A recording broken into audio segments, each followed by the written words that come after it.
Oi, minha gente, mais um dia de leitura aqui com vocês. E hoje o livro é Disciplina Positiva. Gente, eu amo a disciplina positiva, a educação positiva, respeitosa, firme, gentil, conectada com a criança, conectada com as necessidades da criança, do adolescente. Eu quero dizer para vocês o seguinte: a disciplina positiva, ela não é simplesmente um compêndio de técnicas de educação. Não, ela é muito mais do que isso. Sim, ela oferece algumas técnicas, alguns recursos, algumas ferramentas para a gente conseguir lidar com as crianças e com os adolescentes em casa de uma maneira mais respeitosa. Só que eu quero deixar uma ressalva aqui. Quem começa a estudar a disciplina positiva precisa ter consciência de que é um trabalho muito pessoal, individual, que mexe com as nossas estruturas emocionais, com as nossas estruturas mentais, com as nossas crenças, com os nossos valores, com os nossos traumas, com as nossas dores. E se a gente não fizer esse mergulho, a gente não consegue viver a educação respeitosa, a disciplina positiva. E para isso, gente, a gente precisa sim se disponibilizar emocionalmente para conseguir acessar os nossos desafios pessoais, os nossos desafios da nossa criança, da nossa adolescente que está aqui dentro, não do nosso filho, apenas da nossa filha, mas antes de tudo, a gente precisa olhar para a gente. Qual foi o tipo de educação que eu recebi? Como essa educação atravessou a minha vida? Se foi gentil, se foi violenta, se foi amorosa, se foi respeitosa ou não. Quais são as dores e os traumas que eu carrego? E como isso dificulta a minha conversa, a minha atuação, a minha postura, a minha fala, a minha escuta. Disciplina positiva é muito mais do que, me dá uma dica aí de como fazer a minha criança ir tomar banho sem reclamar. Não é sobre isso. É isso também. Tem isso também. Mas é muito mais do que isso. Então, só para a gente alinhar a expectativa aqui e não ficar achando que eu vou ficar trazendo dicas aqui sobre disciplina positiva, não é esse o meu objetivo, tá? O objetivo aqui é fazer reflexões sobre o que a gente lê, para você pensar como que você pode aplicar isso na sua vida de mãe, de filha, de esposa, de irmã, de amiga, porque a disciplina positiva, gente, é um jeito de viver, é um estilo de vida, é a gente olhar para o outro com mais respeito, considerando as nossas emoções e as emoções das outras pessoas, principalmente das nossas crianças e dos nossos adolescentes que nós temos em casa, na escola, no consultório, em qualquer lugar. Se você é profissional da infância ou da juventude, né, da adolescência, você também precisa perceber como que algumas dores te atravessam para que você possa olhar para esse cliente, essa cliente que está aí diante de você, vivendo as dores dela, do aprendizado dela. Então, gente, a disciplina positiva é um processo de aprendizagem muito mais para nós, adultos, do que para as crianças, porque para nós é a reformulação, a ressignificação de muitos conceitos, crenças, paradigmas, preconceitos, ideias distorcidas da nossa própria educação, conservadora, tradicional, repressora. E aí tem a galera, né, que dá oposição, que já vem perguntando assim: mas agora pode deixar fazer tudo o que quer, não posso fazer mais nada. Não é bem assim, não. a gente vai olhar para a criança com mais respeito, pela perspectiva do sentimento dela, tentando observar o que está por trás do comportamento. Não é para a gente focar no comportamento e ter que corrigir e consertar a criança. Não é isso. É a gente entender qual é a mensagem que está por trás do comportamento da criança. O que esse comportamento está nos dizendo? O que está nos mostrando? Se eu preciso ir para um lado, se eu preciso ir para o outro, se eu preciso parar, se eu preciso respirar, se eu preciso entender, se eu preciso olhar, se eu preciso agir rapidamente, ou se eu posso dar um tempo. É a gente observar o nosso comportamento e o comportamento dos nossos filhos. Então, para ficar claro, é sobre isso, a disciplina positiva, tá bom? E o trabalho de educação parental que eu faço com famílias, que eu faço em escolas, apresentando formas de lidar com as crianças, de perceber, de entender o contexto da criança, o que ela está sentindo quando ela está num ambiente estressor, porque para muitas crianças a escola é um ambiente estressor, sim. Então, o meu trabalho com educação parental, com a educação protetiva, que fala também sobre a prevenção do abuso sexual, que fala também sobre como a gente cuidar da nossa criança de forma protetiva, todo esse trabalho também é baseado na disciplina positiva.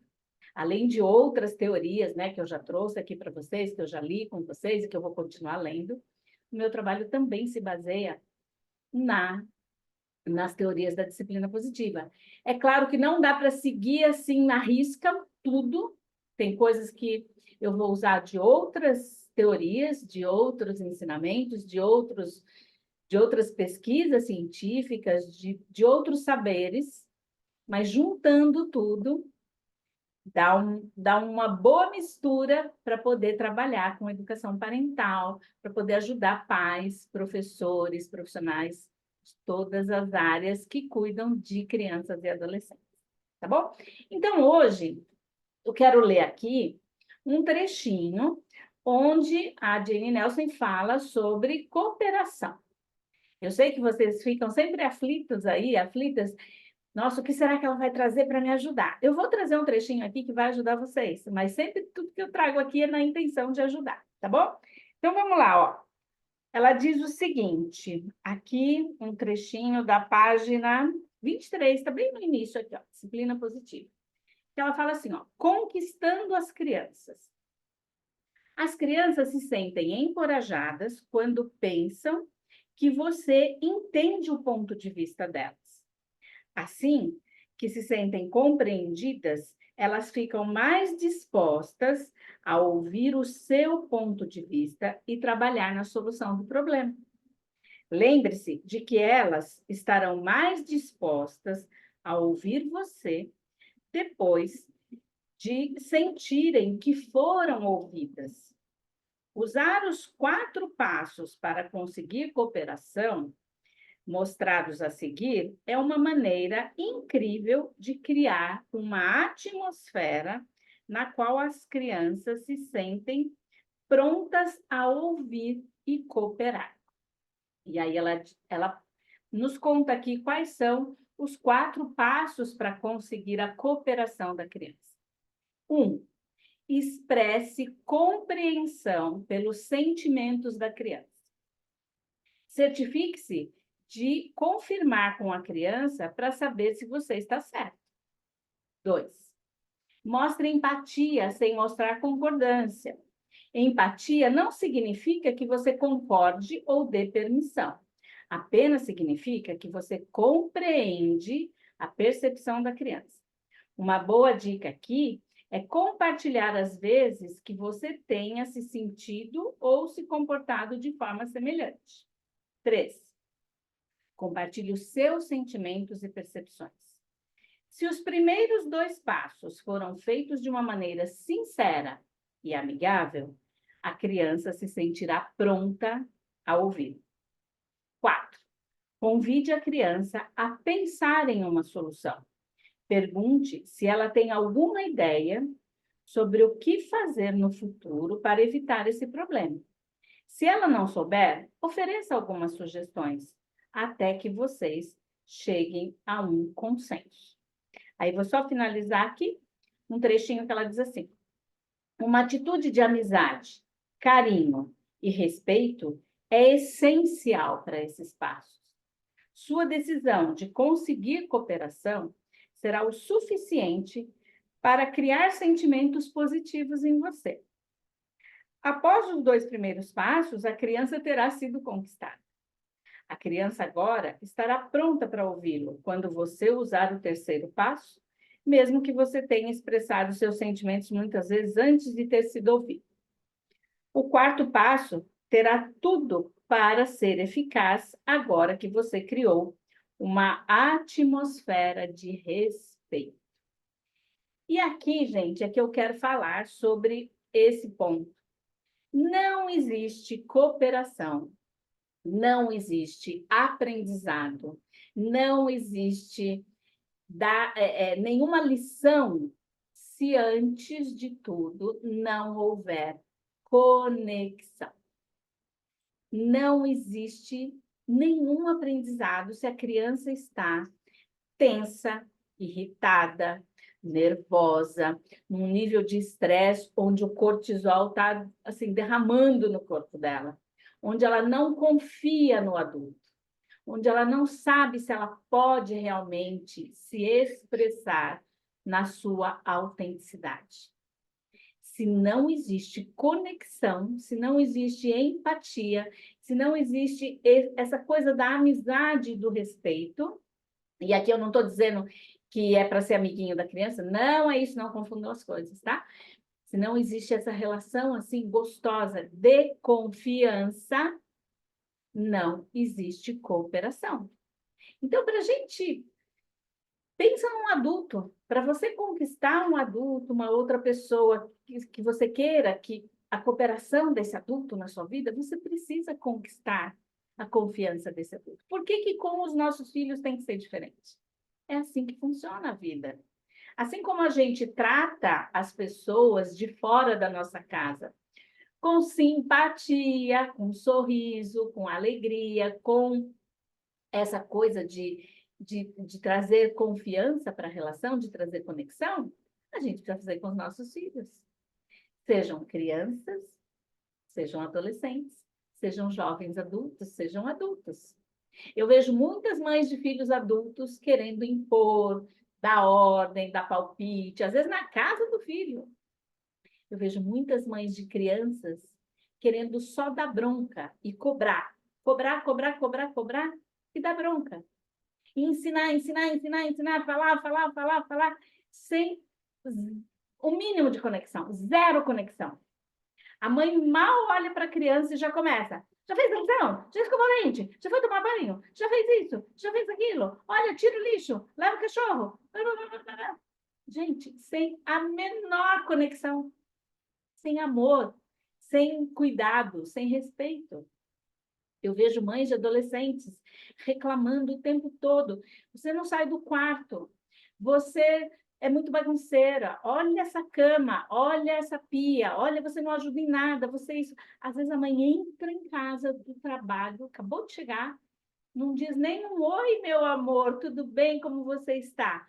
Já vê alguma coisa ali fora do lugar e já começa a reclamar. E a criança, o adolescente está em casa assim, esperando a mãe chegar. Igual o cachorrinho abanando o rabo, querendo um carinho, querendo um colo, um afeto, um abraço, querendo escutar a mãe dizer: nossa, não vi a hora de chegar em casa para te encontrar, para te abraçar, para te beijar. Fiquei com saudade de você o dia todo. Não, a mãe já entra, porque ela vê o chinelo fora do lugar, ela já dá bronca. Por que que eu sei isso? Porque eu já fui essa mãe. Porque eu já fiz isso. E porque eu atendo muitas mães com a mesma retórica, com o mesmo jeito de ser, com o mesmo jeitinho de fazer as coisas. Isso é fruto da nossa educação. A gente vai aprendendo e vai ressignificando. Por isso, curta aqui esse canal, dê um like nesse vídeo, compartilhe esse vídeo, essa leitura com outras mães. Você estará ajudando muitas outras mães nessa trajetória. E leia o livro, tá bom? Um beijo para vocês, até a nossa próxima leitura na semana que vem. Tchau, tchau!